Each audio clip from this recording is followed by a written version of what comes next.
សួស្តីអ្នកនាងនេះយើងមកចូលមក speech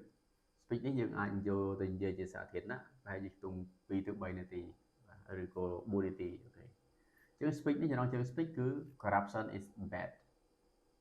corruption is bad អំពើពុករលួយគឺអាក្រក់បំផុត yes ចឹងគឺចាប់ផ្ដើមដោយអូខេ speech មានថាការនិយាយជាសាធារណៈណាអូខេ Good morning everyone បាទអូខេសូមជំនួយ Good morning everyone រុនសួស្តីអ្នកទាំងអស់គ្នា Corruption is one of the biggest problem in societies Corruption is one of the biggest problem in society អំពើពុករលួយគឺជា yeah one of biggest problem ជាបញ្ហាដ៏ធំណា one of biggest problem ជាបញ្ហាដ៏ធំ in society នៅក្នុងសង្គម it means abusing power វាមានន័យថាការរំលោភអំណាច abusing power ការរំលោភអំណាច for personal gain សម្រាប់ទទួលបានអត្ថប្រយោជន៍ផ្ទាល់ខ្លួនរំលោភអំណាចដើម្បីអត្ថប្រយោជន៍ផ្ទាល់ខ្លួន personal gain ការទទួលបានប្រយោជន៍ផ្ទាល់ខ្លួនអូខេ like bribery ណាដូចជា like បែរថា like bribery ដូចជាសំណូក bribery នោះសំណូកអូខេ unfair decision unfair fair យុត្តិធម៌ដែរ unfair មិនយុត្តិធម៌ decision ការសម្រេចចិត្តមិនយុត្តិធម៌ណាការសម្រេចចិត្តហ្នឹងវាអាចលំអៀងទៅខាងណាក្តីមួយហ្នឹងហៅថាពើពុករលួយដែរអូខេ corruption destroy trust yes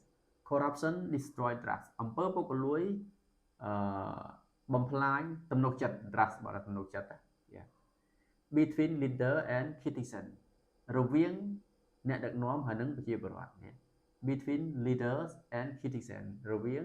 អំពើពុករលួយបំផ្លាញទំនុកចិត្តរវាងអ្នកដឹកនាំនិងប្រជាពលរដ្ឋអញ្ចឹងពីរអ្នកហ្នឹងលែងទុកចិត្តគ្នាណា it create inequalities it create បានតែបង្កើតណាវាបង្កើតនៅភាពមិនយុត្តិធម៌ inequality ថាមិនស្មើភាពឬមិនយុត្តិធម៌វាបង្កើតភាពមិនយុត្តិធម៌អានេះ where the rich benefit while the poor suffer នៅខណៈពេលដែលអ្នកមានទទួលបានអត្ថប្រយោជន៍តែនេះ while the rich benefit នៅខណៈពេលដែលអ្នកមានទទួលបានផលប្រយោជន៍where នៅកន្លែងដែលជាអ្នកមានទទួលបានផលប្រយោជន៍អញ្ចឹងបានទេ where ណាជាកន្លែងដែលអ្នកមានទទួលបានផលប្រយោជន៍ rich អ្នកមាន benefit សម្រាប់ប្រយោជន៍ជាកន្លែងដែលអ្នកមានទទួលបានផលប្រយោជន៍ while បកថាខណៈពេលណា while the poor suffer នៅខណៈពេលដែល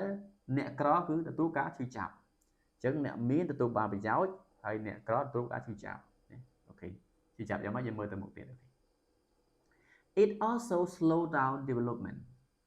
also slow down development វាគឺធ្វើឲ្យការអភិវឌ្ឍហ្នឹងយឺតណា slow down development slow យឺត down ចុះ development វាធ្វើឲ្យការអភិវឌ្ឍហ្នឹងធ្លាក់ចុះណាដើរយឺតណាធ្លាក់ចុះ because money for school ពីព្រោះលុយសម្រាប់សាលារៀន money for hospital លុយសម្រាប់មន្ទីរពេទ្យ money for road លុយសម្រាប់សាងសង់ផ្លូវ is stolen គឺត្រូវបានលួចណាអញ្ចឹងលុយទាំងអស់ហ្នឹងវាត្រូវបានលួចអូខេ most important សារៈសំខាន់បំផុត most important សារៈសំខាន់បំផុត corruption damage our value ដែលសំខាន់បំផុតហ្នឹងគឺអំពើពុករលួយ damage បើថាបំផ្លាញ our value បំផ្លាញតម្លៃរបស់ពួកយើង if people see it as normal បើសិនជាមនុស្សឃើញថាវាគឺជារឿងធម្មតាអំពើពុករលួយហ្នឹង it ហ្នឹងណាបាទបើសិនជាប្រជាពលរដ្ឋមើលថាវាជារឿងធម្មតា see it as normal មើលថាវាជារឿងធម្មតា normal ធម្មតាណាគេ they may think ពួកគេអាចគិតថា they may think ពួកគេអាចគិតថា cheating ការកេងបន្លំ cheating is acceptable គឺអាចទទួលយកបានណាអញ្ចឹងធ្វើឲ្យពួកគាត់គិតថាការលួចបន្លំវាជារឿងធម្មតាអូខេ បន្តទៀត to fight corruption to fight corruption ដើម្បីប្រឆាំងអំពើពុករលួយ fight ដើម្បីប្រឆាំងអំពើពុករលួយ we need strong law ពួកយើងត្រូវការច្បាប់ឲ្យខ្លាំងនិយាយរួមកន្លែងណាឲ្យតែច្បាប់ខ្លាំងគឺគ្មានអំពើពុករលួយបាទដាក់ចាប់មានអាហ៊ានពុករលួយទៀតប៉ុន្តែអំពើពុករលួយវាឆ្លុះបញ្ចាំងអំពីប្រទេសនឹងច្បាប់វាធូរលំខ្លាំងបើបងចោលអូខេ we need strong law ដើម្បីប្រឆាំងអំពើពុករលួយយើងត្រូវការច្បាប់ខ្លាំង and honest citizen honest citizen honest អាភាពទៀងត្រង់ណាប្រជាពលរដ្ឋទៀងត្រង់ honest